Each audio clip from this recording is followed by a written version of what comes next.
शुरू अल्लाह के नाम से जो बड़ा मेहरबान और नहायत रहम करने वाला। अस्सलाम वालेकुम। तो कैसे हैं आप सब। आज हम बना रहे हैं ऐसी चटनी जो कि बहुत ज़्यादा घरों में बनाई जाती है और बहुत ही शौक़ के साथ और मज़े लेकर खाई जाती है। ये चटनी तकरीबन बच्चे और बड़े सभी को पसंद आती है।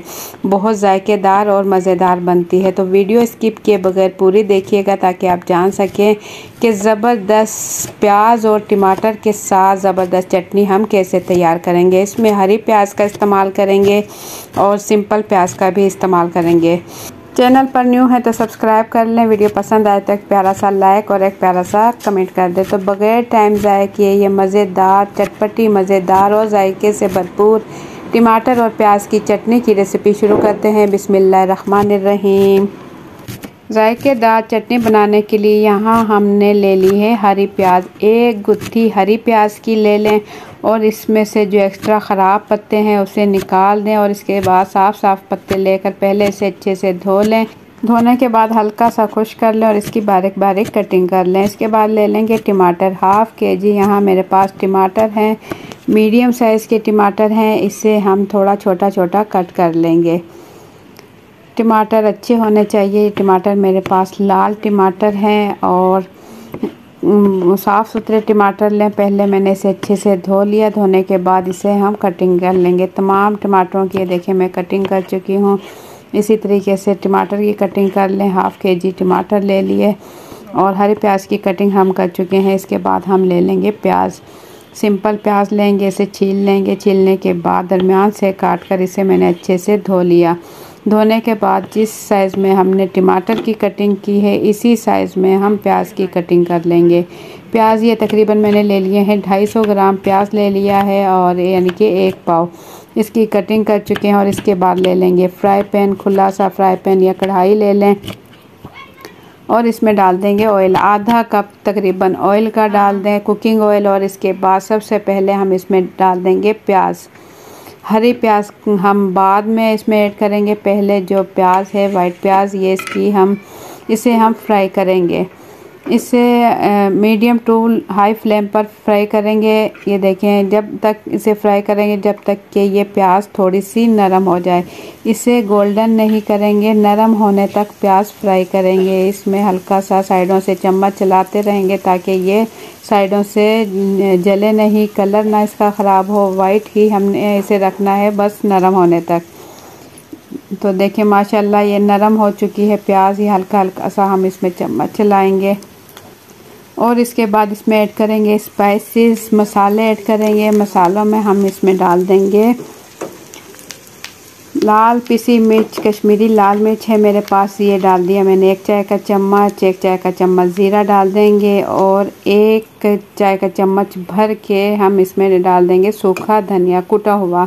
और नमक इसमें डाल दिया आधा चाय का चम्मच। नमक आप अपने टेस्ट के मुताबिक कम ज़्यादा कर सकते हैं। ये मेरे पास है कुटी हुई हरी मिर्च और लहसुन और अदरक का पेस्ट जो कि मैंने डाल दिया 2 चाय के चम्मच।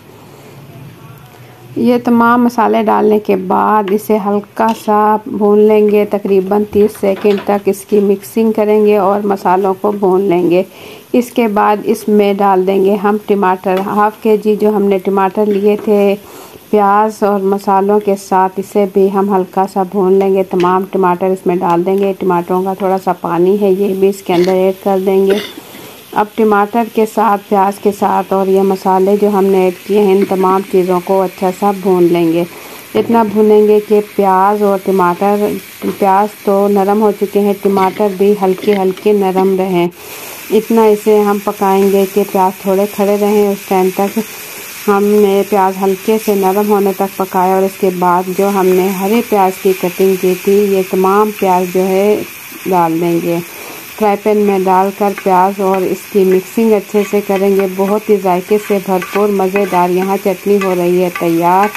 तो इतनी देर में अगर आप लोगों को मेरी वीडियो ज़रा सी भी पसंद आए तो एक प्यारा सा लाइक कर लें। चैनल पर न्यू है तो सब्सक्राइब कर लें और वीडियो अपनी फैमिली और फ्रेंड के साथ भी शेयर करें ताकि हर कोई बना सके कि मज़ेदार चटपटी चटनी जो कि बहुत सारे घरों में बनाई जाती है। तो इसे ढक्कन ढककर हमने छोड़ दिया था तकरीबन 7 से 8 मिनट के लिए। मीडियम फ्लेम पर टमाटर के अपने ही पानी में हमारी ये चटपटी चटनी तैयार हो चुकी है। इसके अंदर पानी का इस्तेमाल हमने बिल्कुल भी नहीं किया। और देखिए ऑयल इसका अलग होने लगा है, क्योंकि हमने इसमें ऑयल का बहुत ही कम इस्तेमाल किया था। तो ऑयल हल्का हल्का सा अलग होने लगा है। हरा धनिया डालने के बाद इसे हमने निकाल कर दिखाऊं प्लेट में। कितनी जायकेदार, मज़ेदार, कलरफुल मज़ेदार चटनी हमारी बिल्कुल रेडी हो चुकी है। तो आप लोगों को मेरी आज की ये रेसिपी कैसी लगी, अपना फीडबैक कमेंट्स के ज़रिए ज़रूर दें। चैनल पर न्यू है तो सब्सक्राइब कर लें। वीडियो पसंद आए तो एक प्यारा सा लाइक और एक प्यारा सा कमेंट कर दें। वीडियो मेरी आपकी शहर या मुल्क से देख रहे हैं, प्लीज़ कमेंट में ज़रूर बताइएगा, मुझे दिली खुशी होगी। तो अपना बहुत सा ख्याल रखें, दुआओं में याद रखें और इसे एंजॉय करें रोटी के साथ, पराठे के साथ, चावलों, सिंपल सफ़ेद चावलों के साथ भी आप इसे ले सकते हो। बहुत ही कम टाइम में बनने वाली मज़ेदार ये चटनी बिल्कुल रेडी हो चुकी है। इसे आप सालन के तौर पर खाएं, बहुत ही जायकेदार लगती है। तो मुझे दें इजाज़त, अपना बहुत सा ख्याल रखें, दुआ में याद रखें। अल्लाह हाफिज़।